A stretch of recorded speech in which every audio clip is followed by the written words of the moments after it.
Hai semuanya, kembali lagi dalam Filsafat Ilmu Pengetahuan. Nah, dalam video kali ini kita akan bahas mengenai positivisme, lingkaran Wiener, dan juga seorang filsuf bernama Karl Popper. Nah, kira-kira apa yang mereka bicarakan ya? Langsung aja kita lihat yang pertama.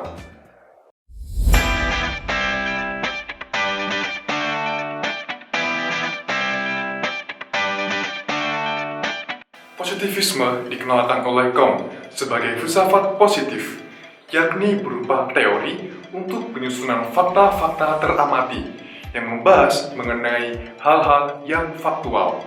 Dalam pandangan Comte, positivisme pada abad ke-19 merupakan perkembangan dari empirisme yang potensi dasarnya pada apa yang datang dari panca indera. Menurut aliran ini, proses abstrak dalam sains yang tidak diperoleh dari observasi itu tanpa makna. Pengetahuan tidak boleh melebihi fakta-fakta, sebab aliran ini mengutamakan pengalaman. Aliran ini menolak metafisika. Mereka berusaha menyempurnakan empiris dan rasionalis melalui scientific method dengan memasukkan eksperimen dan ukuran-ukuran. Menurut aliran ini, ilmiah berarti perkara-perkara yang dapat dibuktikan pada pihak lain melalui panca indera.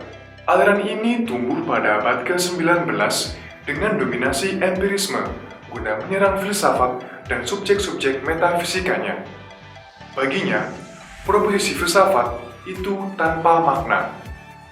Aliran ini juga berkembang pada abad ke-19 di Inggris dengan tokoh-tokoh seperti John Stuart Mill dan Herbert Spencer.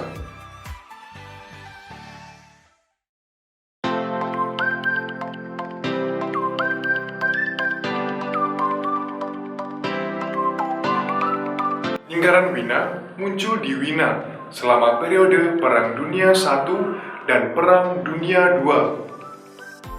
The Vienna Circle atau The Wiener Kreis merupakan sebuah kelompok yang terdiri dari para filsuf yang berada di Universitas Wiener. Pada awalnya, kelompok ini berdiskusi mengenai masalah dalam filsafat sains. Kelompok ini berada di bawah pimpinan Moritz Schlick. Bertolak dari positivisme abad ke-19, fokus kelompok ini menyangkut logika matematika dalam analisis kritis terhadap penggunaan bahasa yang tertib. Kelompok ini berusaha memperbarui empirisme dengan melepaskannya dari klaim-klaim kebenaran yang tidak mungkin diperoleh dalam ilmu-ilmu sains. Orientasi ilmiahnya ialah kriteria verifikasi dan epistemologinya melalui metode ilmiah. The Wiener Circle menolak metafisika dan etika serta pembicaraan tentang Tuhan. Beberapa tokoh terkenal dari kelompok ini adalah Rudolf Carnap, Moritz Schlick, Hans Hahn, dan Otto Neurath. Kelompok ini banyak dipengaruhi oleh tulisan-tulisan dari Wittgenstein awal. Sebelum kita membahas lebih jauh mengenai lingkaran Wiener, kita akan melihat mengenai Wittgenstein.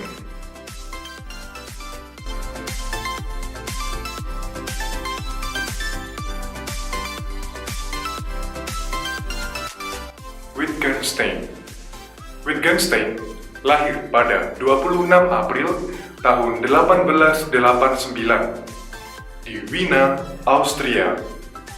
Ia berasal dari keluarga kaya, mapan dalam intelektual, dan lingkaran budaya Wiener. Pemikirannya adalah bahasa membuat manusia mampu mendapatkan wawasan baru tentang hubungan antara dunia, pemikiran, dan bahasa. Ia melihat dunia terdiri dari fakta-fakta, bukan konsepsi atomistik tradisional. Menurutnya, fakta adalah keadaan yang ada, dan dunia adalah benar-benar ada. Pengaruhnya terhadap lingkaran Wiener terkait dengan arti dari proposisi yang bermakna, yakni proposisi yang menggambarkan suatu realitas yang memiliki struktur logis. Struktur logis dalam dunia tergambar dalam struktur logis bahasa.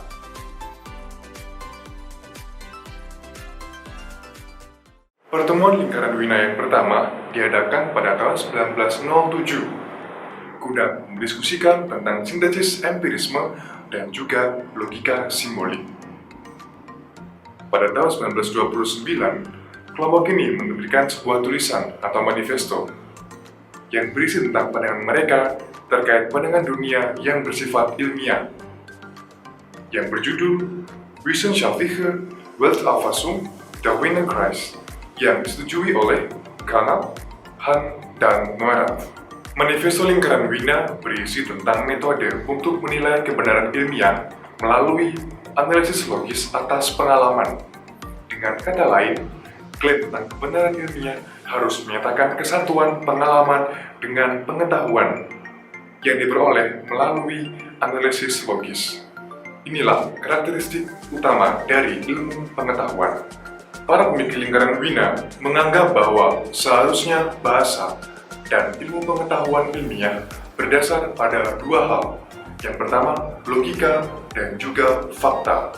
Salah satu kriteria yang dirumuskan oleh lingkaran Wina ialah verifikasi, yakni suatu pernyataan yang memadai merupakan pernyataan yang dapat diverifikasi secara empiris. Maka, semua hal sangat bergantung pada pengalaman indrawi. Semua unsur teoritis haruslah berkorespondensi dengan realitas yang ada di luar dan dapat diamati. Jika suatu pernyataan tidak bisa diverifikasi, maka pernyataan itu tidaklah memadai dan tidak berguna. Secara umum, kelompok ini berfokus pada kriteria empirisme tentang apakah suatu pernyataan itu bermakna atau tidak bermakna. Pernyataan yang bermakna adalah pernyataan yang dapat diverifikasi dan dengan demikian dapat dikatakan benar atau salah. Sedangkan pernyataan yang tidak bermakna adalah pernyataan yang dinilai tidak tepat dalam proposisinya atau penggunaan logikanya, sehingga akan ditemukan ketidaksesuaian dalam verifikasi, dan dengan demikian tidak bisa dikatakan benar atau salah. Terdapat dua cara untuk menentukan apakah suatu pernyataan itu bermakna atau tidak. Cara yang pertama ialah pernyataan analitis. Pernyataan analitis merupakan pernyataan yang kebenaran atau kesalahannya dapat dilihat dengan cara menganalisis kalimat tersebut. Kalimat itu bisa menjadi benar atau salah berdasarkan istilah yang digunakan, sehingga tidak perlu untuk menyelidikinya lebih lanjut. Kontradiksi dalam kalimat tersebut telah menandakan bahwa pernyataan atau kalimat itu salah. Yang kedua ialah pernyataan sintesis. Pernyataan sintesis merupakan pernyataan yang kebenaran atau kesalahannya hanya dapat dilihat dengan cara mencocokkannya pada sebuah realitas di luar pernyataan. Kebenaran atau kesalahannya tidak bisa diketahui dengan cara menganalisis, tetapi hanya dapat dilakukan dengan cara mengecek fakta-fakta.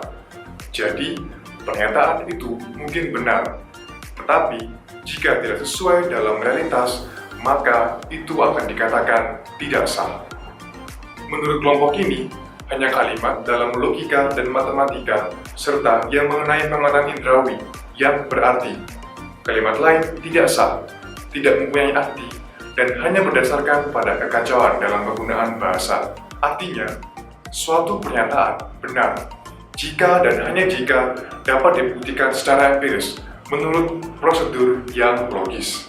Itulah alasan mengapa mereka menolak metafisika dan juga teologi. Menurut Moritz Schlick, prinsip yang harus dipegang ialah pengertian atau isi dari semua proposisi harus ditemukan dalam verifikasi faktualnya. Observasi menjadi cara yang tepat untuk membuktikan atau mengkonfirmasi kebenaran. Semua sains merupakan sistem pengetahuan yang terdiri dari proposisi yang benar secara empiris. Kelompok ini mulai menuai kritik dari Karl Popper melalui pernyataannya yang cukup fenomenal. Ia berkata bahwa para positivis dalam keinginan mereka untuk menghilangkan metafisika telah melenyapkan sains bersama-sama dengannya.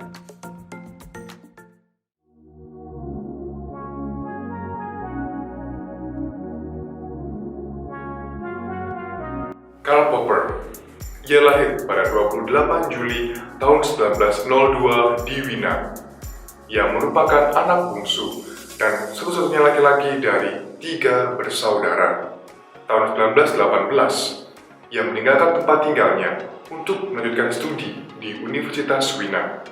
Pada awalnya, ia mengikuti berbagai macam perkuliahan, namun akhirnya ia hanya fokus pada matematika dan fisika teoritis. Tahun 1928, ia meraih gelar doktor dengan disertasinya yang berjudul Zu Methodenfrage der Densiologie. Kemudian, ia mulai mengajar di Universitas Wina. Ia mengajar matematika dan ilmu pengetahuan alam. Kiprahnya dalam ilmu pengetahuan dimulai dari kritiknya terhadap lingkaran Wina. Ia bukanlah anggota lingkaran Wina, akan tetapi ia mengenal anggota lingkaran Wina dan berunding bersama mereka. Dia bukan anti metafisik dan juga bukan anti teologis.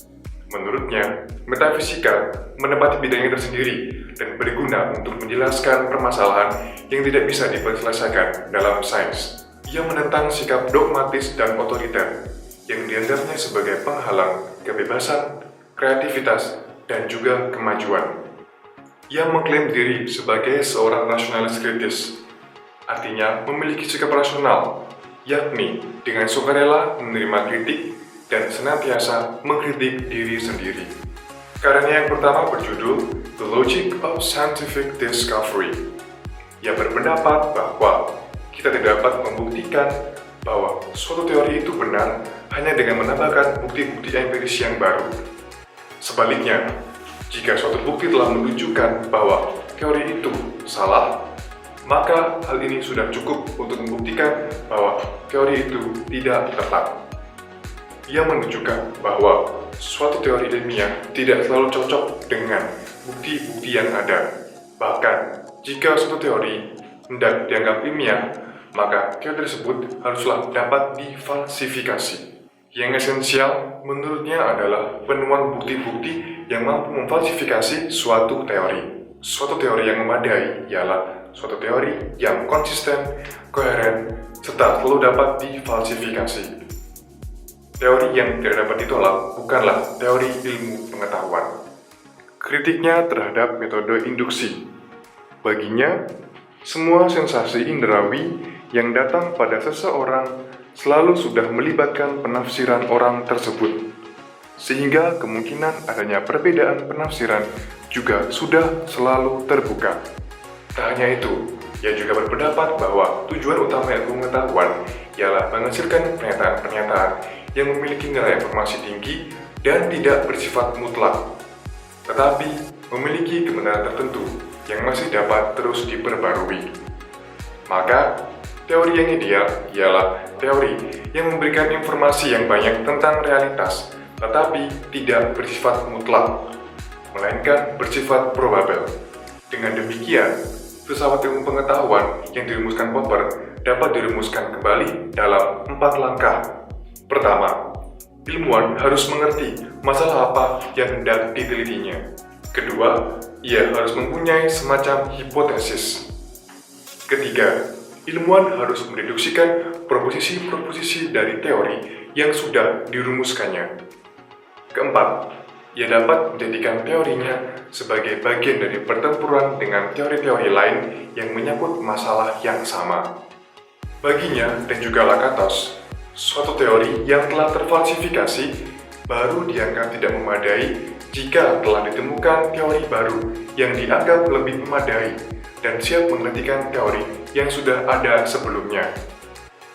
Daya eksplanasi dalam hal ini menjadi kriteria yang utama. Begitulah pembahasan kita mengenai positivisme, lingkaran Wina, dan juga Karl Popper. Apa yang telah mereka pikirkan dan mereka sumbangkan tentunya berguna bagi perkembangan ilmu pengetahuan. Sampai jumpa di lain video, dan bye!